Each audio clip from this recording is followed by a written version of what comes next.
Mojuba Bobô, chegou agora um momento tão especial e aguardado da noite, entrevista com meu grande amigo. Amigo não é palavra que você utiliza com qualquer pessoa, não. O Paulo já me defendeu de uma porção de justiça por aí, porque o Gundadil, só pra variar, é um cara polêmico. Nem todo mundo gosta muito de mim, não, tá? Apesar que eu não faço nada, eu sou quase um santo, tá? Paulão, Mojuba, meu grande amigo, é uma satisfação enorme tê-lo aqui conosco para estar falando da sua vida, da vida de Luiz de Jagum. Cara, conta pro Sagrado Podcast, conta pro público, da onde você é, da onde você surgiu, como tu caiu de paraquedas no Santo, aonde é a sua residência, onde é o seu barracão. Fala um pouquinho de quem é o Paulo de Oliçá pra gente. Paulo de Oliçá, boa noite. Boa noite, Léo, obrigado. Somos amigos, pode ter certeza. Boa noite, Márcio. Boa noite, Flávio. E pode ter certeza que é uma satisfação muito grande estar aqui. Vamos lá. O seu Paulo Henrique Machado é de Lorena, interior de São Paulo, próximo a Aparecida do Norte. Ali é região do Vale do Paraíba, né? E a minha espiritualidade, na verdade, começa no ventre da finada minha mãe, porque o finado meu pai era chefe de Umbanda. Era de Umbanda Pai Felipe, na rua Eugênio Borges, em Lorena. Foi ali que eu aprendi a andar com 1 ano e 2 meses. Tá? Então a minha espiritualidade vem dali. Então, e após isso, depois da separação do meu pai, da minha mãe, eu fui criado pela dona Gelsa Lopes, que como se fosse uma irmã de sangue, de espírito, né? Até os meus 6 anos, na rua Rio de Janeiro, em Lorena. Estava predestinado. Já estava predestinado. Tá? O Rio de Janeiro 655. E a casa da minha tia, que a dona Gelsa está viva até hoje, Casa de Bamba, Martim da Vila. Então tinha a Galinha Preta, tinha Macumba, tinha Reza para São Benedito, tinha novena. Então eu sou essa mistura, tá? Essa espiritualidade do Seu Benedito, Fernando Seu Benedito, meu pai, e dessa formação católica cristã, né? Eu sou brasileiro, né? Então eu sou misturado, não tem como.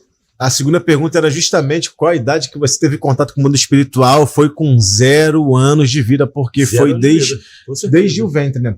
A gente tem uma terceira pergunta aqui, Paulão. No caso, seria a continuação da segunda. Foi primeiro com Umbanda, obviamente, não foi com Umbanda. Bom, eu sei que na tua vida, Paulão, você tem 2 grandes homens na sua vida. Um chama-se Oxalá. O outro é seu tranca-ruas, meu pai, meu amigo, meu padrinho. Diz aí pra gente, com quem que você teve contato primeiro, Paulo? Com o Oxalá ou com o tranca-ruas? Tranca-rua. O tranca-rua das almas. Conta pra gente como é que foi isso.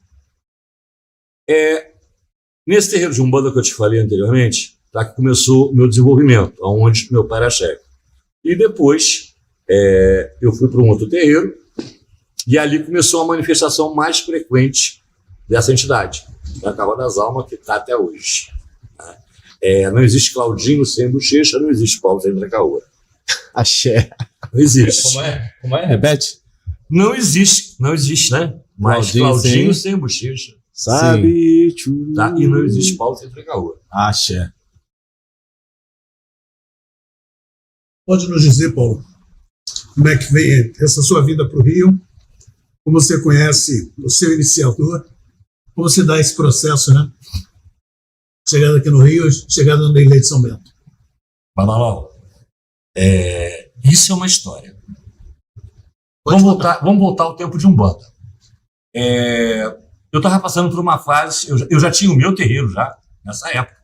Eu abri terreiro devido à minha necessidade na Umbanda, devido à minha necessidade mediúnica, e já naquela época muitas pessoas me procuravam lá em Lorena, né, para falar com esse tranca-rua, tá? E eu também tinha uma outra entidade, um preto velho, que devido à situação que eu estava passando, de caminhos, né, nada estava dando certo, nada. E na Umbanda, todo mundo sabe que a Umbanda antiga, pelo menos, né, não se oferece comida, ponto. Muito bem. Então o pai Joaquim chegou e falou assim, olha, dá um recado aí pro meu cavalo, para ele pegar uma canjica, subir o morro com uma bandeira branca e oferecer para Oxalá. Isso até hoje eu não fiz, tá? Mas eu vou explicar o porquê. Peraí. Todo mundo sabe que o São Luís Jagum tinha um programa de rádio, né? o Despertar do Candomblé começava à meia-noite. E devido à situação que eu estava, eu tinha crise de insônia. Muito tenso, porque nada estava dando certo. Presta bem atenção no detalhe. Aí, meia-noite, em ponto, as rádios de Loureira se desligaram, entrou a Rádio Tamoio. Eu escutei o barulho de atabaque e fui escutar. Aí, lá numa certa altura, que tinha aquele quadro, quem nunca viu, vem a minha panela sem fundo ferver, e ele ensinava várias coisas. A mesma receita que o pai Joaquim me ensinou, ele me ensinou. Eu lembro até hoje isso. Se você está com um problema, nada está dando certo, vai em cima de Oxalá. Cozinha uma canjica, toma um banho, pega uma bandeira branca e sobe um monte. Anotar a macumba, gente, anota a macumba. Bem, eu não fiz, claro que eu não fiz. Esse é bom. Mas por que não fez? Agora eu vou chegar lá. Sim. Porque no outro dia eu trabalhava numa fábrica, eu liguei para a Rádio Tamoio, eu peguei o endereço e no dia seguinte eu estava dando licenciamento. Sim. Tá? Ele estava tomando na época a obrigação de 14 anos, isso devia ser 26 ou 24 de agosto, quando eu fui abrir esse jogo, e ali ele falou para mim, olha, o seu problema é espiritual, você tem que fazer santo, e o meu conhecimento de candomblé naquela época era tão grande, que eu pensei assim, esse homem tá maluco, eu não sei fazer imagem. Na minha cabeça fazer santo, eu vim de Umbanda, né? Ainda mais do interior de São Paulo, aquela Umbanda Rústica, né? Rústica, arcaica, né? Sim. Ancestral, né? Vamos colocar assim. E dali ele fez um ebó, aquele dia mesmo foi feito um ebó, piorou mais ainda. Tomei o Mobília esse mesmo ano, em dezembro, piorou mais ainda, porque o meu problema era fazer santo. Tá? E aí, no ano seguinte, que saiu 1988, no ano seguinte, em abril de 89, eu tomei um Bori, tá? Aí sim que a coisa parou de piorar e vinha fazer santo, e aí que entra seu tranca-rua. Porque nesse inteirinho, essa entidade continuou dando consulta, e ele já falava desse problema espiritual, só que numa outra linguagem, que eu iria para um patamar maior, né, espiritualmente, mais alto, né? E através das consultas dele, ele foi arrecadando, eu fui arrecadando tudo que eu precisava, e no dia 29 de agosto, 30 de agosto, eu chego no Ilha de São Bento, naquela época era Passat, de Lorena para cá, com tudo com a feitura, e dali iniciei, era o Lubagé no Ilha de São Bento, depois do Lubagé, ele fazia o Andeira do Baú aí, que foi meu Bolonã, que eu tive Bolonã, né? E dali, minha feitura, 10 de outubro de 91, foi o Orocó do meu Vodum. Olha, a gente ia até perguntar se tinha algum milagre que esse Exu, Tranca-Rua das Almas, Senhor respeitado, tinha feito na sua vida, mas eu acho que esse foi o principal milagre. Com certeza. Como dizia seu Luiz Jagum, com certeza. Quer dizer, um amigo leal, né? E o que a gente vê hoje em dia, a pessoa troca de nação disso daquilo, quer jogar os santos fora. Não faz e quer jogar o santo, desfazer, falar que não existe, coisa do gênero. Acho triste, temerário. Queria que tu falasse pra gente aí, Paulão, como é que era o seu Luiz? Ele era uma pessoa simples, era um cara arrogante, era rígido, era um pai amoroso? Fala um pouquinho dessa sua relação com o seu Luiz. Olha só, a sua pergunta ela é ampla, porque um homem que tinha mais de 600 filhos de santo, tá? Na minha iniciação eu tirei o meu quelê dentro da roça. Meus 3 meses foram dentro da roça, tá? E eu lembro perfeitamente de uma segunda-feira que ele mandou fechar o portão, que ele não queria atender mais ninguém. Então, falar sobre ele é uma missão muito ampla, porque, por exemplo, a minha experiência com ele foi maravilhosa. Eu não tive um pai de santo, eu tive um amigo. Porque tudo o que eu sei hoje no candomblé, ele foi minha base. Entendeu? Então, por exemplo, o meu período de quelê, naquela época, né, tinha multa. Então, no dia da tirada do meu quelê, que foi dia 11 de janeiro de 92, né, daquele povo lá, vamos ver qual vai ser a multa, aquela coisa que eu tinha passado na roça. Chega na hora, depois de feita toda a cerimônia, joga, ele não. E não tem multa. Tá? E aquilo, na época, né, era, nossa, não teve multa. Tá? Eu fui muito elogiado. E, em função disso, ele se tornou muito... Eu tive nele, literalmente, um amigo. Eu digo que eu sou órfão de pai de santo. Respondi a sua pergunta? Respondeu. Tem uma do Márcio para tu agora. Como era essa convivência, né? Vocês parece que se tornaram pessoas muito próximas. Sim. Mas como se dá isso, né? Você vem de uma cidade, chega meio na casa dele, no período festivo, vim aqui, tá cheio de problema, Isso. quero ver como resolvo, vamos jogar para ver. Isso. E aí ele parece que abre Sim. o Sim. espaço dele Sim. para você. Sim, justamente. E nessa história ainda entra Zezinho da Boa Viagem. Sim, meu avô Foi santo. pessoa do seu convívio. Eu queria que você falasse um pouquinho pra gente como se davam essas relações aí, A pessoal. relação do seu Zezinho, ele frequentava mais assiduamente o Ilê de São Bento, nas obrigações do finado, e assim no Lubagé, né? E eu sou de um tempo que o Iaú literalmente andava de cabeça abaixo, né?